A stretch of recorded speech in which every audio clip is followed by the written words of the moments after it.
Grammar Girl here. I'm Mignon Fogarty, and today I'm here with Karen Yin. Karen is an award winning editor and writer. Pointer named her website, consciousstyleguide.com, one of the top tools for journalists. She's an official member of the Chicago Manual of Style Advisory Board, and we're here today to talk about her fabulous new book, The Conscious Style Guide, a flexible approach to language that includes, respects, and empowers. Karen Yin, welcome to the Grammar Girl podcast. Hi, Mignon. Thank you so much for having me. It's such a delight to be here. Yeah, I'm thrilled to have you. And so I think it's important for people to know that you actually coined the term conscious language. That's your term. So why don't you tell us what that means? I did because I was, in the early days of my website, I would describe like the kind of language that I was covering in this really unwieldy kind of never ending sentence. I would say, it is kind language, it is respectful language, it is like it had all these adjectives. And I figured, if I just say conscious language is language that promotes equity, that really helps get the point across. So, I learned to really like tighten things up so that because using conscious language also means saying things in a way so that your audience understands it. So yeah, everything is a work in progress, and conscious language, the term was meant to cover like all these different types of things that I was observing going on, but it didn't have a label, it didn't have a name.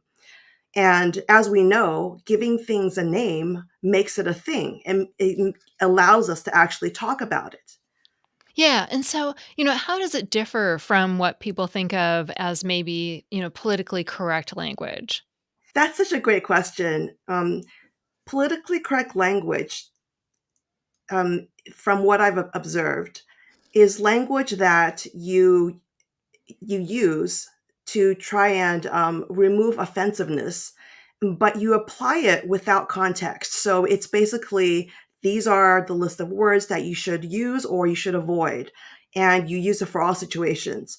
Conscious language really takes context into account because in my book, I talk about how things like slurs and stereotypes in the right context can actually promote equity. Oh, how is that? For example, like you belong to several groups. For example, you're a woman. Like, and amongst women, we have jokes about ourselves. We have stereotypes about ourselves. And when you are with a group of women, we feel safe. There's that safety factor that makes us understand. Well, we are not diminishing anyone. We are actually bonding through these shared experiences of ourselves. Whereas if somebody outside of our group, let's say a man, uses the same stereotype, we're not sure if they see us as a full human being. And that's where the element of threat comes in. So it's no longer funny. We're no longer bonding. So the context, like who says it, really matters. That's so interesting. Another thing that jumped out at me as I was reading your book, and I want to point out to people, it's not a book. It's not just a bunch of entries. Do this, don't do that. There's a lot of philosophy in the book, and it's really inform. I mean, books with entries are informative too, but it's more than just it's informative in a way that's more than just use this word, don't use that. And it occurred to me that conscious language is actually a lot of times more accurate language too. Maybe talk about that. It absolutely is. And as an editor, like using accurate language is a central duty to be accurate when appropriate. So conscious language is like, some people would refer to me as Asian, but I prefer Asian American because Asian, that's a completely different nationality. You're talking about so like that kind of accuracy really helps you give attention appropriately to the group you are actually talking about, right? If you conflate Asian and Asian American, you're really doing Americans who are Asian a disservice. You're also like merging stereotypes and cultural aspects that we may not share. As an American who happens to be ethnically Chinese, I don't share a lot of cultural Chinese things. I do some because my mom is also Chinese, but as somebody who was born in New York and raised here, uh, I am not culturally Chinese as much as you think I am. Right, right, and that reminds me you dedicated your book to a wonderful man named Harry Furman, and you called him AKA the hyphen killer. Explain why that's important. So Henry, he wrote a very pivotal article for a conscious style guide, um, about how if you hyphenate words, phrases like Asian American or African American, you're actually saying we are not real Americans, because without the hyphen, you are saying this person is um, American, and these are Asian, just describes the type of American they are. But hyphenating it makes it a whole different thing. We're not Americans, we're Asian American. And he was trying to get people to shift their thinking. Like that little line, that little hyphen is so powerful. Like, are you aware that that is what you are conveying when you use the hyphen? So Right, like, there's other instances where, I think you have a great quote from someone in the book where you say, you might say, "I'm a tall American," and that's not hyphenated because tall is just an adjective. exactly. Yeah. Yeah. Well, another thing that you talk about throughout the book is how, it's not set in stone. And even really well meaning people can have different opinions about what is appropriate language and what isn't. So, what do like with Latinx or Latino or Latine or identity first language versus person first language? Those are, what do you do with those examples where people really well-meaning people disagree about what terms to use. Yeah, you're going to find a disagreement. And to me, that means that language is alive and healthy. Because if we all use the same language, I would start to worry that it was ceasing to grow and ceasing to evolve, because a language that does not evolve is by definition dead. So there are many ways of handling when your language is different from someone else's, or when you hear someone use language that you yourself would not choose. One is to actually give them the benefit of the doubt. If they are an ally and not somebody who is obviously hostile to the idea of inclusive and conscious language, then I would pay attention to what the meaning behind their words. So I may disagree with, for example, if they say girl instead of like a place where I would say woman. I actually want you to like, what about it? Like, what about girls or women? So I want to hear for the deeper meaning instead of criticizing them or judging them for choosing a word that um, I personally find inappropriate. And I think that by supporting allies this way, it can really help us make faster progress toward equity. Because something that I'm conscious of as somebody who has been an activist since really young is all the infighting, and how infighting really stops us from like finding out like, what do you really mean by that? How can we use that to advance um, our cause? Mhm. Yeah, you reminded me, I get that sometimes about Grammar Girl. Some people are like, "How can you call Oh, yourself a right. girl?" Yeah. Right? And well, 1, I was a lot younger when I started the show.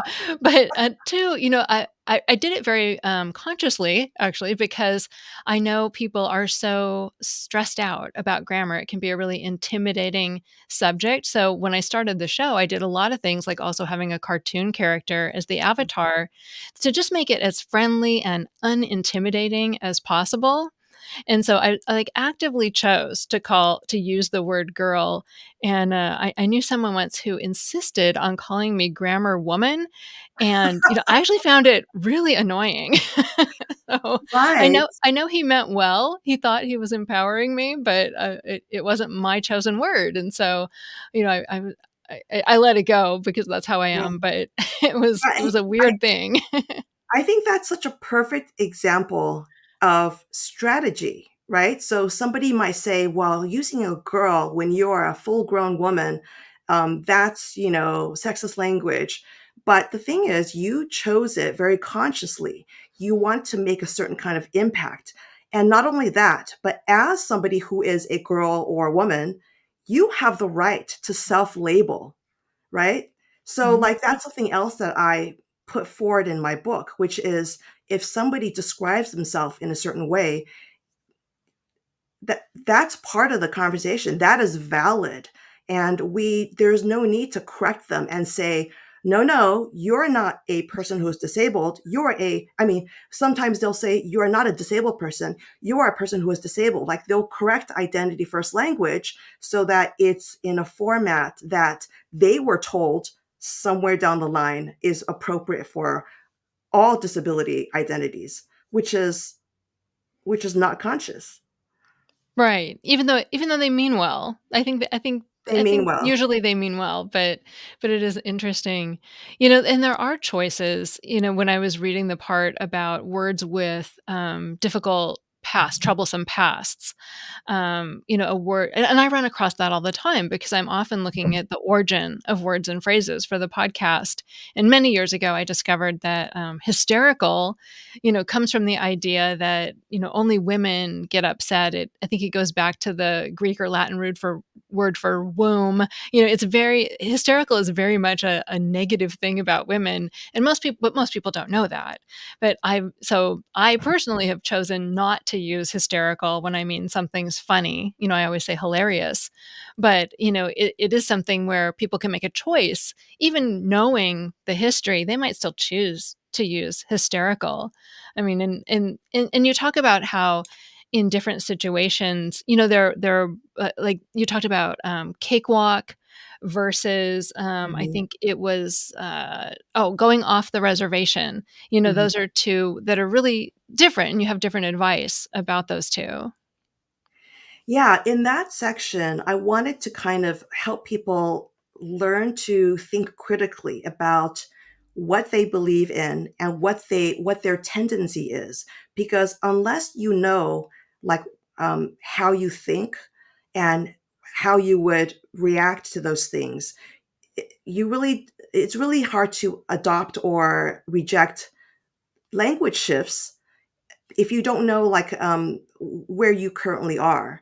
So with hysterical and other words with questionable origins, I think those are a really great test for people to say, well, with the understanding that like words like hysteria, uh, had this negative origin.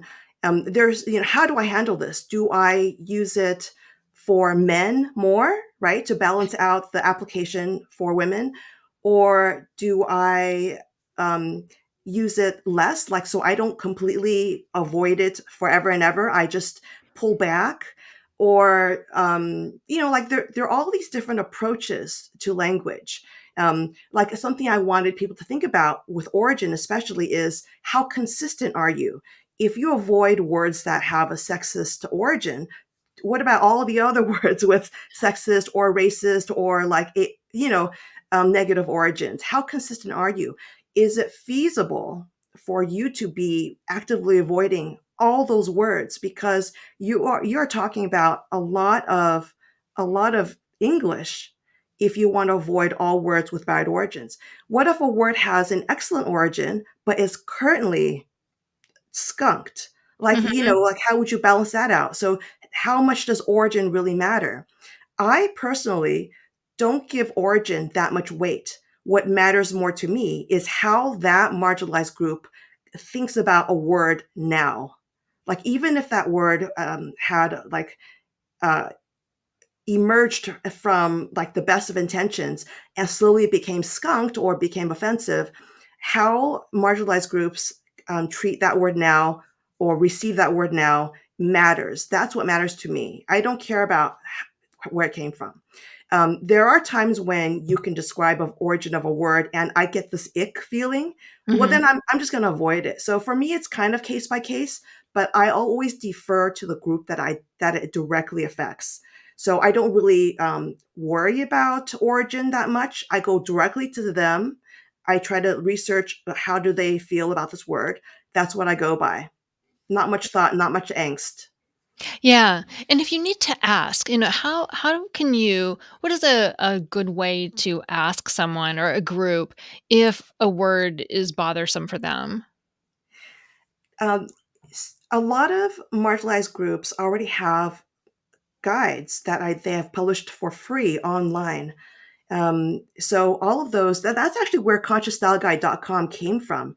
As an editor, I was like accumulating all these amazing guides that these different groups were writing about what terminology to use, like how to frame certain situations, their perspective on historical events. And I was like, do people know about these?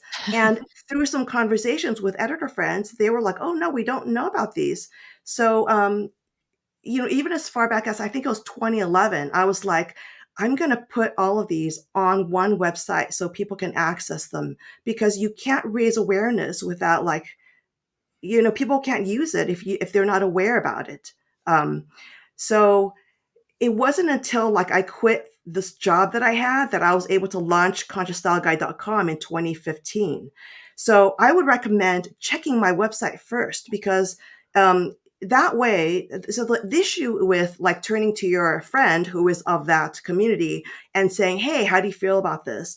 Is I always imagine like how many times are they put in that position where they have to perform the labor of answering questions and being asked because they're seen as that one thing. And as somebody who is, many part of many marginalized groups, like it gets really tiresome if people only see me as Asian or they only see me as queer. Like it's like I'm more than that. So if you were to turn to somebody like at your workplace or a colleague, I would suggest um, developing a really strong rapport where perhaps over the course of um, a year or more, you ask them all kinds of questions, not just related to their identity or what you perceive as their identity. Like make them feel valued and equal to you, and not just as a member of some marginalized group, because we're more than how we have been marginalized. If you only ask a Black person about like diversity questions, that just gets really frustrating. I would imagine, like I'm more than that. Yeah, I want, like, your Yeah, favorite bread recipe too, and and maybe, like, a park you like to go to or something. exactly, exactly. So to avoid those awkward interactions where you're putting someone on the spot where they've been on the spot forever, um, consult the guides that are already out there. Those were created voluntarily by people who are usually either activists or experts in that community. They're already giving you this free advice. Yeah, and you pointed out another thing too, is that no one person speaks for their whole community. So if you ask one Exactly. person, that person's opinion may not be representative of the bigger picture either. Right, right. Because, sometimes I have tried to ask my mom questions about Chinese culture, Mhm. and she is really not all that culturally Chinese. Like, even though she was born there, she grew up in Taiwan. Because I would ask her things like, Mama, is it true that like whenever you give someone something, they have to refuse three times and then you have to offer three or four Mhm. times, right? Because this is a cultural custom that I read about all the time. And she was like, no, no, just do it once. But if I went by what she said, that would be wrong for a lot of people of the Chinese culture because I have observed you do need to ask three times and you need to keep insisting on giving them something before they'll accept it. So Oh, that's like right. my mom's just one person. Can't really like that's just one clue. Can't go by one person. That's so interesting. So, I wanna talk about the singular "they" a little bit. So, I teach LinkedIn Learning classes, and I have a section on singular "they," and someone asked a question that I actually didn't know how to answer. So, the style guides all say that you should check with a person and ask for their preferred pronouns. But, like, what if you can't? What if you can't for some reason, can't find out? Should is it context dependent? Like, if I'm, for some reason, looking at a picture of a, an 80-year-old little old lady? Do I just go with she? Do I always use they? Like what should you do when you actually can't ask? I do my best to find their website or a social media bio or some place where they might have their pronoun. So on my website, I don't say pronouns colon she slash they, but in my bio, I say she. So that if you're reading it, you will go, okay, well, she uses at least feminine pronouns. So I would do that research. If you're unable to find that, I would look for an article or an interview where there has been some like maybe secondhand engagement with this person. You know, if it's really really impossible to determine what pronouns they use, I think it's safe and reasonable to default to they them. The Mhm. same reason why we can say we could call anybody a human or person or individual. These are just gender free terms that are fair. Yeah. Yeah, I You know, know. yeah, I had a hard time imagining a situation where you actually wouldn't be able to find out in some Mhm. way. So I think it's a rare situation too. And I did do some research, and I noticed that there were at least 1 or 2 style guides that also besides yours, which is also very credible, the Conscious Style Guide, that also recommended, defaulting to they, them. Yeah.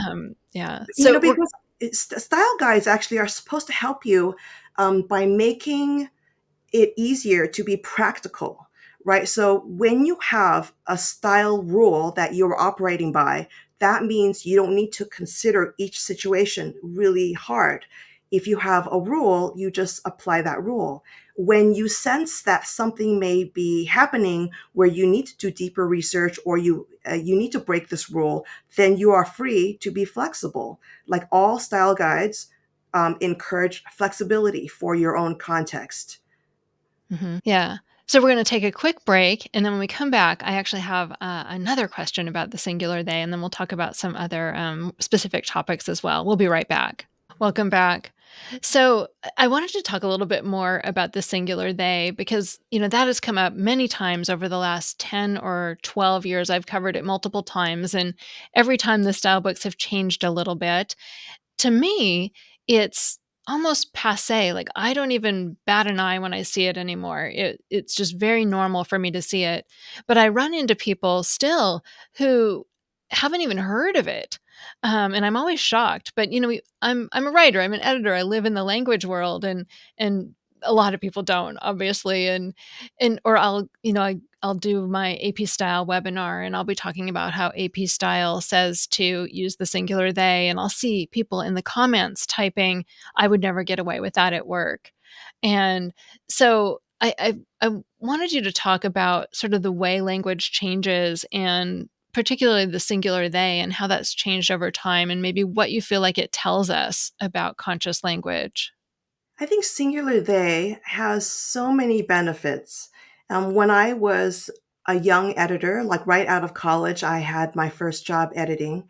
I remember immediately choosing singular they because he slash she was just so awkward and I wanted some more variety. So even back then, before before the law recognized non binary people, it was already really useful. So my focus on impact in the book actually comes from I guess a whole lifetime of being an editor and really examining like how my editorial choices improve the impact for my readers.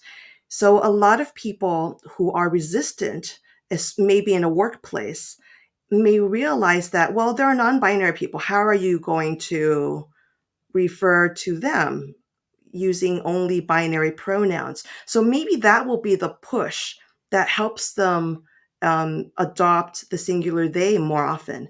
And then once you begin to use they for an individual, then maybe they will also become accustomed to using that for somebody whose binary pronoun is known.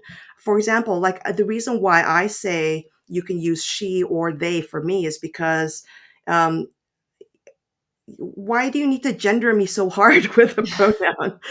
Why is this like I used to in my talks, I would talk about what if we had racialized pronouns where you said, "Oh, Karen went to the bookstore and bought Asian Self a book." Like, why would you need to like be so specific? Like, why are you making race relevant? Similarly, why are we making gender relevant? So hopefully, like, however people come upon the use of the singular they, it would open up new doors for the way they think. And the facility and the usefulness of the singular they hopefully will just win out. Also, like so many people have already shown how even people who are actively criticizing the singular they use the singular they like in their I speech. know. Like I've seen so many videos and like posts, so it's like, well, I think you're already doing it. If you're objecting to it in formal contexts, there's no need. Editors have already accepted it. If it helps your audience, there's no reason to avoid it. It does not cause confusion the way you would think. Yeah. Yeah, I think many years ago, I offended a young person on our team because she really wanted me to cover the singular they, and I'm like, "Everybody knows about that. I'm tired of it. I'm not gonna do it." And I think they were really upset with me because I wasn't still out there fighting the fight, but I felt like I feel like the fight is over, but I know I've come to realize for a lot of people it isn't. And, what one thing I just have to tell you the story. I've talked about the singular they for years, and then not that long ago, we had someone join our team who uses the singular they. And I was so excited because I finally had a chance to use it in my own real life. And I can't tell you how many times I messed it up. I over and over and over again, I messed it up. And I ended up feeling stupid and old and like a failure. And it made me realize that, okay, one, you have to practice and you just have to be kind with yourself and give yourself room to learn.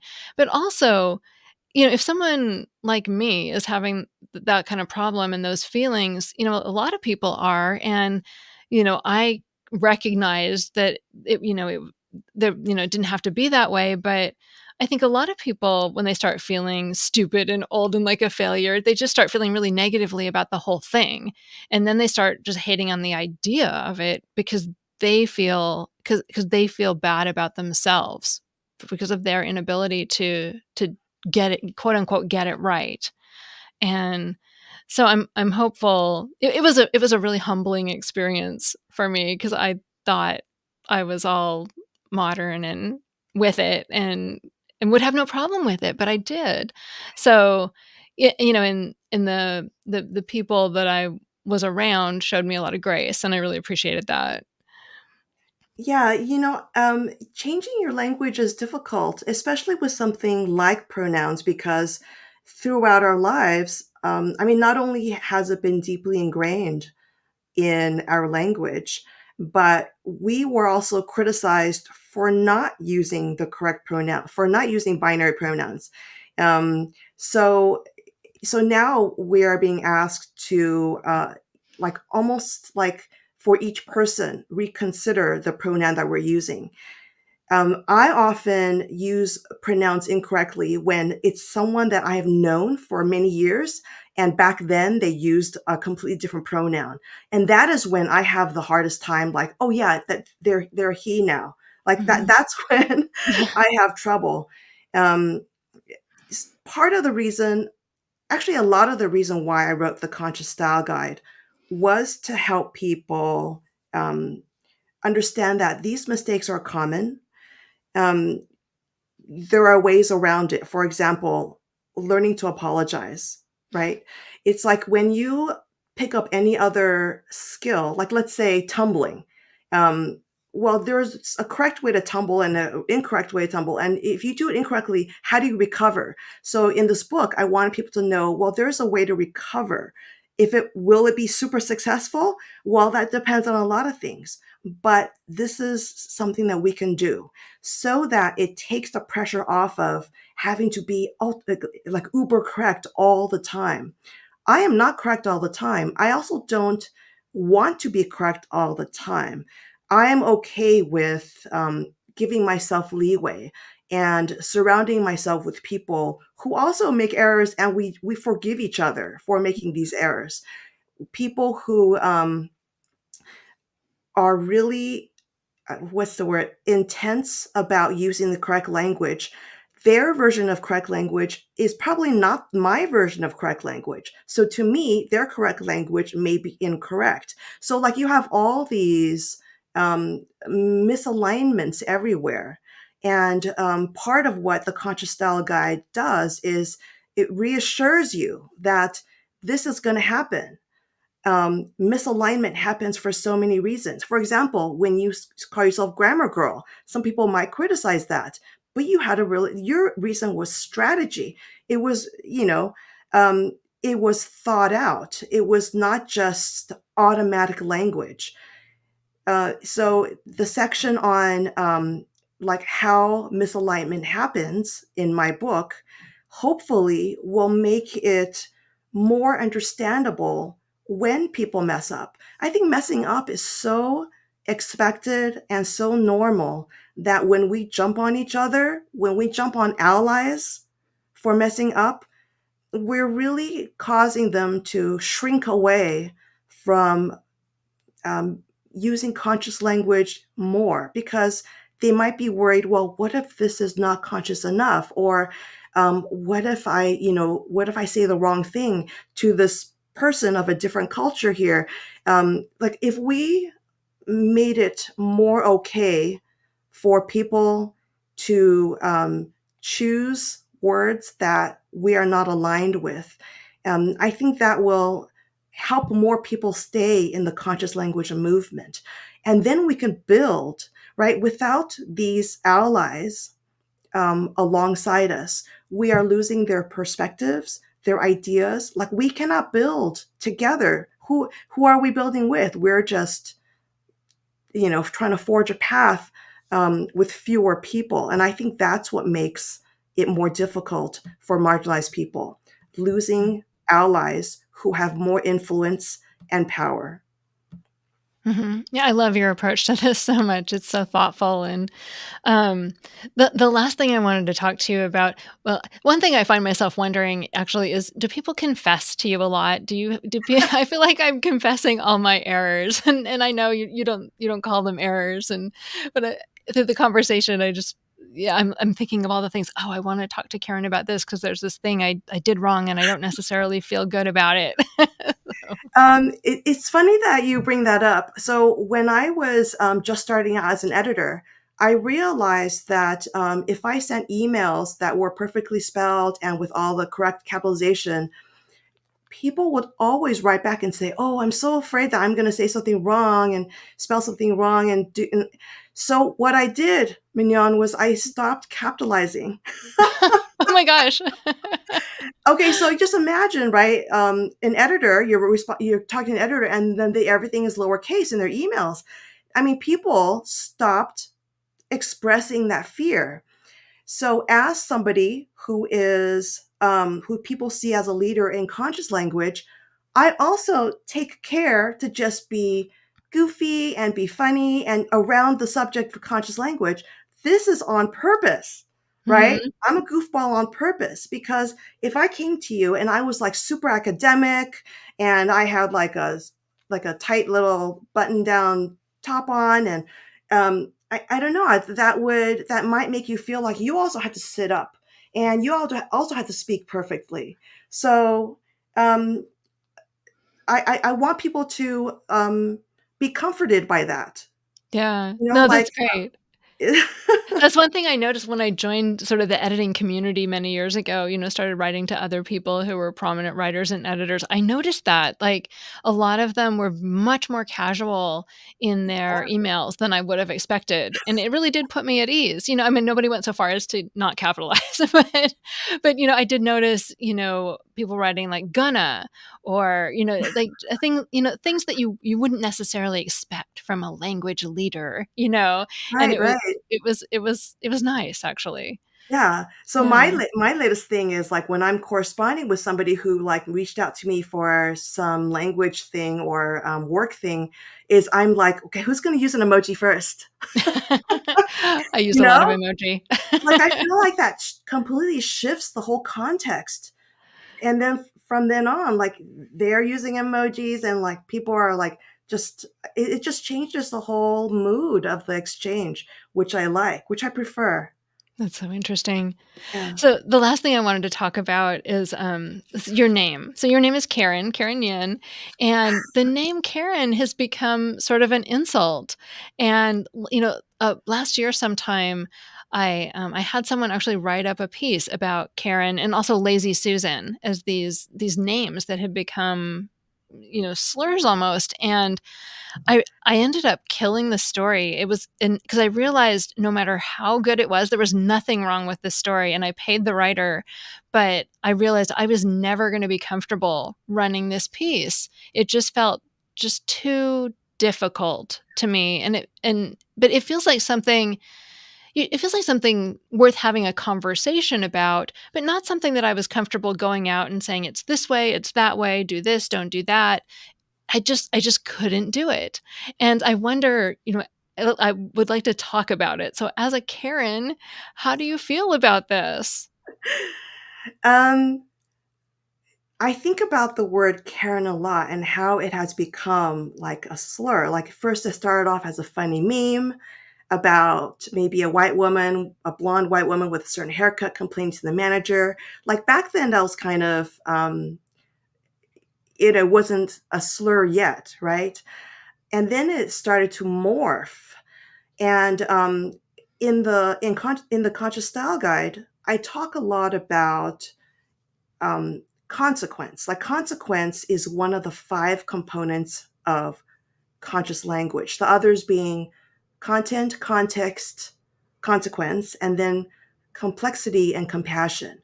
So if we were to look at the consequence of using the Karen meme the way it's being used, then I would ask myself, does it promote equity? Does it promote liberation? And as long as it is being used to point out when a person is uh, calling the police on a Black person for doing everyday things like maybe having a barbecue or mowing their lawn or going swimming, for no reason at all, as long as it is being used to call out acts of racism like that, then I am for it. I, I, I, it's also, I recognize that it's easier for me to say that I'm for the Karen meme when it's used to call out racism because I'm not a white person. And I imagine that if I were white, and even if I were a white person and a blonde person, it may be harder for me. But hopefully I can kind of like step back and say, what is this doing for the Black community? Is it helping? And right now, the answer is yes. If it continues to morph and people are just using it to criticize any woman who brings up a complaint, complaining is okay. Like I think that sometimes more people should complain. We should be allowed to express dissatisfaction or a grievance. Like expressing a grievance, there's nothing inherently racist about that. Um, so it kind of is going that way. Like Karen is now being applied to situations where it's not really promoting equity at all. You're just using it to, as a slur. Mhm. And then things like Lazy Susan and what's the other one? There's Oh, one for Chatty Kathy. Cathy? Oh yeah, Chatty Cathy. So I I would kind of pull back and say, well, which group is being oppressed, or are you perpetuating the demeaning of any group? And the answer is no. It has not reached the point where it's not being associated with a marginalized group. So if you say Lazy Susan, it's not like, oh, Susan is associated with a lesbian and by saying lazy Susan, you're criticizing lesbians. It isn't. Um, it is just offensive. And in the book, I talk about how to discern between offensive language and oppressive language. For us to want to change our language to be more conscious, lazy Susan is very, very low priority for me because it is not demeaning any group. Mhm. Right? It's just a funny saying. Yeah. Right, and that, like, that's one the final takeaway from your book is, nobody can do everything. There it's a whole book full of wonderful philosophy, but also a lot of things that are troublesome language, and none of us are going to do everything. You know, we're Yeah. yeah, you're not gonna stop saying lazy Susan and chatty Cathy and low Mhm. man on the totem pole because that doesn't even have any hierarchical meaning in the Native Mhm. American culture, and, there are just so Yeah. many things, but so, wonderful. The Conscious Style Guide, it's a wonderful book. It's filled with practical advice, but also just insightful philosophy that will make you think more deeply about language. I liked it so much, I wrote one of the blurbs on the back. Yes, I wanted to Yeah. thank you so much, Mignon, because you actually had a big part in my journey to publication. Because I think we were zooming about something completely different. And I happened to mention that I was writing a book. And you said, would you like me to introduce you to my agent, Lori Apkemeyer? And I was like, well, yes. And not only did you save me some angst in trying to query agents, but oh my gosh, Lori is amazing. Um, like she is the first person I thank the acknowledgments. I say she is sharp as heck because she is. Um, and then for you to be gracious enough to be one of my first readers and to give me such an awesome blurb, I really appreciate it. And thank you for being an amazing ally. Well, you're welcome. Well, I've known about your website for many years. I knew it's so valuable. I knew your book was going to be fantastic, and Lori represents me and a few other language people too. So I knew she'd be a really great agent for you, and she watches out for her writers. She's wonderful. So I'm glad that that worked out. It So absolutely did. yeah. So for people who want to find you, tell them where to go to find you online. I try to put everything on karenyin.com or consciousstyleguide.com. So all the social media stuff is there, all the articles are there. I'll just say that to keep it simple. And then if you want to subscribe to the newsletter, to my author newsletter or to the conscious language one, it's all on those websites. So just keep those two URLs handy. Wonderful. Karen Yin, YIN.com. Karen. I've known Karen spelled with C too. So KarenYin.com. Thanks again so much, Karen. Thank you. I hope you enjoyed that as much as I did. That was actually the last Grammar Girl conversations for the summer. We're taking a break. I will be back in September with more interviews to fill up the fall season. It'll be great. And in the meantime, I will continue to have the regular weekly old school Grammar Girl show. See you then.